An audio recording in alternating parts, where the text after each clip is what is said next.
Why would fighters today lose to the fighters back in the old days of boxing? Today we're going to cover this David Benavidez fight, but we're going to get into some serious conversation about some of these things that are really, when you match the old school fighting to today's fighting, a lot of people will think, oh, well, there's no way those guys could have beat these guys. Well, the fact of the matter is that's not the case. And I'm going to tell you why, but at the same time, I'm going to go over a couple of things that you guys may not be aware of. Number one, we're going to discuss how can a person really create real KO power. And I'm also going to go over how to develop the mentality of a true champion, how to actually fight someone that's taller than you, and how can you learn to take a punch without getting knocked out. These are things that are a part of the effervescence of the old school art of boxing. Now, let me adjust my light 1 second, and we're going to get directly to why the old school fighters would literally mop the floor up with today's fighters. And like I said, it's no knock on anyone, but I'm going to tell you the component of each one of those guys that is not present today, and it's going to shock you. So give me 10 seconds. I have to actually go adjust my board and bring it right here so I can show you guys a couple of things that are on my you didn't know board. Hold on 1 second.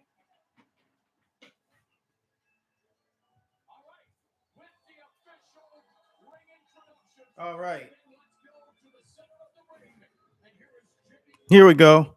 Now, as we jump into this, I'm going to go over why fighters of today had no chance to do anything with the fighters of back in the day.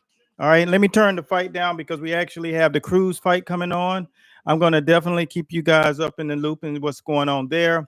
But the fact of the matter is this: tonight we came to talk about some boxing, cover a little bit of what we're going to see tonight on the fight, talk about how to educate you more on this sport. But here's the deal: go back to 1955, 52, when there was a fighter named Archie the Old Mongoose Moore. All right, and I'm going to compare Archie Moore to the fighter today that has similar skills and tactics. And I'm going to tell you the denominators that made those guys different from the guys today.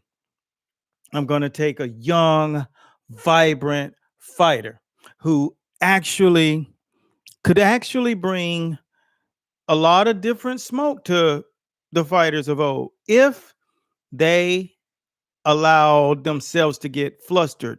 So let's take Shakur Stevens, a defensive master. Okay. Shakur Stevens picks his shots well, defends like no other, and at the exact same time, doesn't mind walking forward. Now, here, when you put him up against somebody like an Archie Moore, though, Archie Moore wouldn't only just walk you down, he'd draw you in. He'd do whatever it takes to make you knock yourself out with his fist. Whereas at this point in time of Shakur Stevenson's career, he's still trying to figure out how to get you to engage, how to get you to a place where you will actually allow him to knock you out. And that's not the case. You can't do that today. You can't do that today.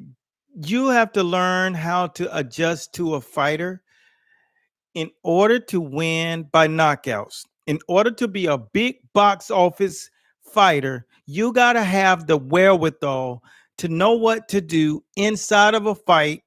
You can't use the excuse of I've been working on knocking guys out. That does not work. You got to learn how to adapt in fights during the fight. The luxury of the fighter today They have the luxury of saying, I'm going to go learn in camp how to knock somebody out. That's not a luxury. You have to learn how to do it. That's why Archie Moore had 140 knockouts, chat. 140 knockouts. And if you don't understand what that means he's knocked out 3 times as many fighters as Floyd Mayweather fought in the pros. All right. And that is not a luxury. And this is what we talk about when we discuss why fighters today would not stand a chance in boxing years ago. Now, let me light my guys up on IG. And so that's what I'm saying. When you have fighters that need another camp to try to figure out how to win, then that fighter could never have fought a guy who does not need another fight.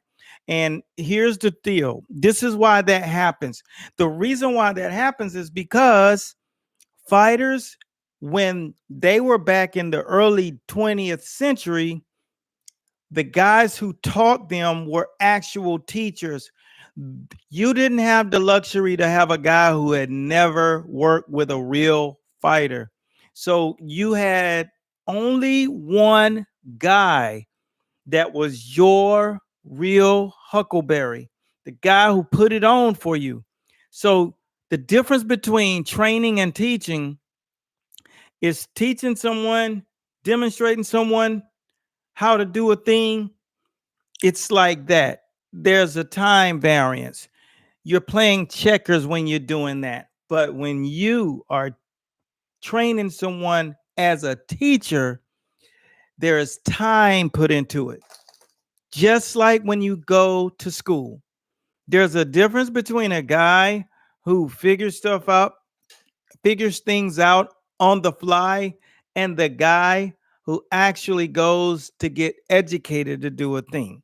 And if you go to get educated to do a thing, what you're going to find out is that you embody and encompass it more. You have more comprehension. So you're not more confused than you would be than if you just walked around studying Instagram clips all day. That guy will never wear a title, but the guy who studies will. And that's the difference between the trainers today and the teachers of old. That's the difference between the fighters today and the fighters of old. They actually knew what they were doing. They didn't have the luxury of not fighting in camp. They didn't have all these distractions, CrossFit, Crunch Fitness, LA Fitness, all of these different types of trainers trying to work with fighters. You had a teacher who understood more about the human body than most people in the sports performance world today, because there's a connection between your fighter and the things that they understand about doing or that are right or wrong. And they understand that if I throw a jab and my hand is low, ask Joe Louis. When Joe Louis fought Max Schmeling, he went in there with a flaw. He threw his jab and brought it back low. And every time he did it, Max Schmeling would smash him in the face. And by the 9th round, Joe Louis had experienced his first defeat. And that, my friend, was the turn of boxing. That there were a few things that were unaware. When that happened, it kind of cracked the book for the real educational side of boxing. So if you're taught by a trainer and the other fighter is taught by a teacher, there's a very good chance that not only you will lose, but you will get blown away, because you're never going to feel comfortable doing the things that you're going to be doing inside of that ring because you're not sure of yourself. And that's why today's fighters would have lost badly to yesterday's fighters, because those guys were not distracted. They had old school, get down to the gritty or the nitty gritty grassroots training, running these trails, slamming bales of hay, chopping wood, drinking ox blood, rubbing meat grind on your face to make your skin tough like Ray Robinson and Jack Dempsey. I don't know anybody today that I think could beat Ray Robinson, and I definitely don't know of a light heavyweight that could beat Jack Dempsey. I'm just being real, because where they're willing to go, where they're willing to go, these guys today aren't willing to go. And the treachery in which they took their training camps, they went to places internally that these fighters are not willing to go. These guys won't even fight sometimes for $3 or $4 million. There are fighters that leave $3 or $4 million on the table now because it's just not convenient. $3 or $4 million back then, they would have taken your head off literally on a chopping block and literally chopped your head off and hung it in the middle of a cornfield for $4 million in the 50s and 60s. So there's that. So it's not a biased thing about old school fighting. There's just a difference. They were taught by teachers. Today, you're taught by trainers. And very few people have a lineage that takes them back to the days of teachers. Teachers are an asset, trainers are a commodity. And the difference between the two is, one, you have a better chance of finding the treasure chest, which are the teachers. And another, you can find on the ground like a rock. They're everywhere, trainers. The thing about it is, you have the luxury to develop yourself into a much better trainer, and then into a coach, and then into a teacher, and then maybe even one day, like myself, a professor of boxing, the one who writes, the one who educates the teachers, the one who stands over and allows people to ask questions, and you can ask them abroad. And that's the difference. So it's not, I favor the old school. There's just a component missing today. And that component is teaching. So as we get to the second thing, I told you guys this was going to be lights out. We were going to actually get into some stuff that you typically are not going to get on a fight night. This is prime time.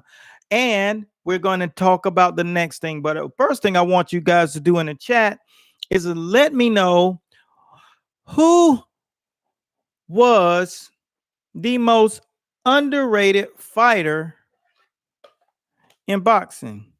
I mean, a guy that you knew was good and is not, or never got the press that he deserved. Because what I want to do is, I want to discuss exactly why that could have been. So, my people in the chat, that's exactly where we're going to go. Let me know who you think it is before we get to this next conversation.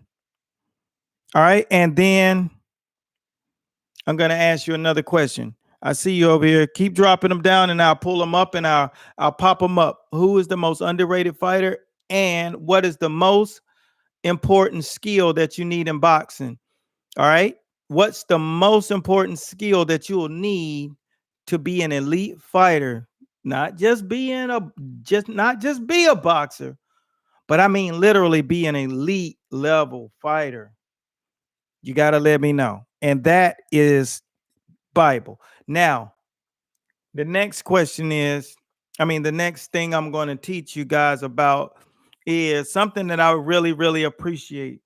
And it's really understanding how to actually fight. And this is a conversation that's always popping off when you're fighting someone like you got a David Benavidez tonight, and then you got a Morrell. And the question is typically, how do you fight against a guy that's taller? Because we're looking at Fiera versus Cruz right now. And Fiera's being walked down. Cruz is throwing them hammers.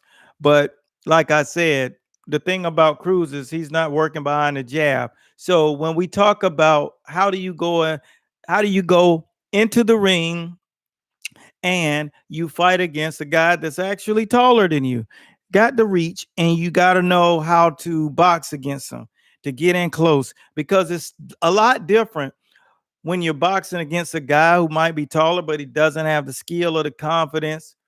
But here's what you do when that's the case. Okay. When it gets too confusing, you open up the book, all right, and you go to page. This is page 4, all right, and this is your basic skills book, right?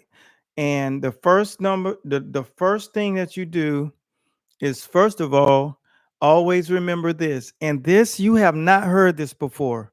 You have not heard this before this way. Let me correct it, because it's a lot of people, including Terrence Crawford's coach, that follow us, Bo Mack. So special shouts out to Bo Mack, raising a stable of tremendous fighters.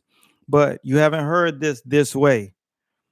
Whenever you're fighting against a guy that's longer than you and taller than you, one thing you got to always keep in mind is that's going to give you the confidence, because without confidence, it doesn't matter how much skill you have, you won't be able to implement it. This is what you do when you are fighting against someone that's longer, is you understand how to do math, right? If you really want to learn boxing, you better listen. If you don't, you need to get off the page, because I'm about to teach you some boxing. And this is rule 101 in boxing. I've done this for 4 decades, and for 5 decades, I've been a tremendous fan of it and a studier of it and the history of it. I got over 40,000 fights in my garage on video. I've studied and studied and studied and done it and done it and done it and taught it and taught it and taught it. My entire life has been boxing. So, number one, do the math. A fighter has 2 hands. If they're longer than you, take one away. First, hands up, or get into the right posture. And we're going to talk about different guards next. That's the next area I'm going to cover. But know that you are doing mathematics. He has 2, you take one away. And when you jab in. If his arm is long, you jab under and step. And every time they jab, you jab under, bend the knees, sit down, and step in and jab him to the pit. Because soon, when you start jabbing him to the pit, he's going to break down and bend over, and then you can clap him over the top with the right hook or overhand or across. And that's what you do when you're fighting against a person that is bigger than you. Now, you're not going to do the repetitions because you're lazy. You're not going to do the repetitions because you don't have anything to follow every day, because you're going to just get up and whatever you're impulsively seeing on Instagram or YouTube, you're going to do that. But you won't stick to what you actually need, because the only thing you're going to ever be in boxing is a bum. And a bum is someone who thinks that all he has to do is work on what he needs to work on that day and then work on something totally different tomorrow. But an educated fighter, an elevated fighter, is a person that works on the exact same thing every single day, the exact same way. And that's what we call the 10,000 hour rule, becoming an expert, because I'd rather acquire a person who works on one skill 1,000 times than a person that works on 1,000 skills one time. That, my friend, is what we call an opponent. A person that we're going to just use to mop up the floor, bust his head open, and collect the check and go to the after party. I'm sorry. That's you. And that's what we do to you, because you don't study boxing the right way. And so there's that. So you have to keep your mind front and center when you're talking about this. You hear this good information and you're never going to do anything about it because you're just conditioned to do it wrong. And that's why there are only a few people that have the actual championship bloodline, the championship blood, the championship mentality. A champion, just like my guy, the Wild Prince. He came into the gym. I taught him the jab. He jabbed for 3 hours. The rest of the class was going and he was jabbing, jabbing, jabbing, because in his mind, he replayed what I said to him one time. If you master the jab, you'll be a champion. And he became champion 3 times over. Right? Period. Ray Mercer had won a gold medal in the Olympics. When he came into the gym, he had not long after that fought Lennox Lewis and Evander Holyfield. What was present? The jab. Knocked out Tommy Morrison, ice cold. What was present? The jab. So everything else was going to land. Overhand right, left hooks, uppercuts, combinations. When you establish the jab, champ, all of that stuff comes into play, and the ending that you want comes to fruition. And that's the difference between a guy who thinks he can just comb over a few skills and thinks he's going to get it, and the guy who actually is going to become a champion. Period. And that's what we are always dealing with. So that's how you deal with a fighter. And there are so many other ways that you can take away what he does great, and you can do whatever you want to do with them, because the bottom line is this: whenever you understand how to do boxing, I mean, literally, the basics of boxing are right here. It's simple. All right. When you want to get sophisticated and you want to take guys and pull them back to you and draw them into you, you get yourself on the back foot, and then you follow every step. And I'm gonna read exactly what you need to do the day you come into the gym. Number one, I'm gonna give you 4 exercises that you got to do. If you do these, you can do these right now. Number one, the box step. All right. And the box step basically teaches you ring generalship, how to move forward, how to move to the side, how to move back, and then over to the right. And this is your direction. It gets your feet used to going and stepping with a gap in between your feet as wide as a Yule log. Okay. Between your feet, boom, boom, shoulder width apart, and step. And it teaches you, and you do that so many times. Every time I put that video up, it does 1 million views, or it does crazy numbers. Sometimes it don't do 1 million. Sometimes it does over 1 million. Sometimes it just does slightly under, and definitely it always reaches over 100,000. It's just informative. The algorithm's in control. So, but if 1 trillion people wanted to see it, saw it, they look at it because it's just interesting. It's so simple. And boxing is simple when you learn it in a textbook manner, just like your ABCs. So that's what you want to remember. Number two, the second thing you want to know how to do is double that box step, because that helps you speed up the manner in which you can go left, go back, go forward, and go to the right. All right. And you're then learning the confines of the ring, which 70% of fighters really don't understand the ring. They get in there and their anxiety kicks in, and they lose confidence. They're in there with a fighter with a little more aggression and a little more skills, and they get what we call cold feet. And if you've ever boxed, you've gotten cold feet, and it's because you lack skill. You don't have the belief in what you're doing. You're not doing enough repetition. You don't have enough muscle memory, because it's not about you thinking that you remember. It's about when you get into a tight situation, do your muscles remember? And if your muscles don't remember, then that's where you get cold feet and you shut down. That, my friend, is a you problem. Your trainer tells you to do stuff, you need to do enough of it. You don't need to do it right there at the gym. You need to do it when you get to the crib. You need to do it when you're walking home from school or going to the park. You need to stop visiting your friends every minute of the day. You need to be mastering that muscle memory, because muscle memory doesn't come just because you went to the gym that day. That makes sense? Does that make sense? The same as these fighters when they fight tonight. You'll look at those guys and I'll see a whole entirely different fight than you, because I'll see what that guy is uncomfortable doing and I'll create a strategy just the same way and I did with George Kambosos fought Lopez. I told him right on our show, dude, you can't just beat a cutie that can punch. You got to suffocate him and throw chum in the water. That means throw blood chunks of meat in the ocean and draw the sharks to you.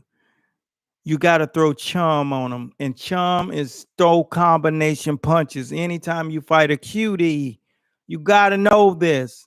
These are keys. When most people don't understand how important it is to truly understand when you fighting against a guy who got power and is a cutie like Tio Lopez, you got to throw chum on him. And I told him that, and he tried to push back, but I tried to tell him, you haven't fought anybody like him. And right now, he understood that during that fight and after that fight, even though he won because he was challenged. See, I don't kiss fighters' asses. I tell them the truth. And sometimes they just not used to people telling them the truth. But I ain't got time to play. I done built my own brand and I don't need any fighter. Okay, so there's that. Now, I want you guys to answer to me, what is the actual who today could actually compete in the old days of boxing? What fighter today do you think can go back 35, 40 years and compete? Write it down in the chat. Holla at your boy, chat. Who today out of all these fighters do you think can go back and survive in the era of the 80s? All right. What fighter today? What fighter today, chat, can go back and get in there and put hands up against Sugar Ray Leonard, Roberto Duran, Thomas the Hitman Hearns at 147, 6'1", wingspan of like 82 inches? Who can do something with that guy? Errol Spence? Drop me a name. Then we're going to go to the 90s with the heavyweight. So give me that. Holla at your boy. Let me see. None of y'all know a good fighter. Y'all ain't got favorite fighters. Who's your favorite fighter? Who you think can get there? And who you think can really compete back in the 80s? Yeah, there's no confidence in those guys because it's real.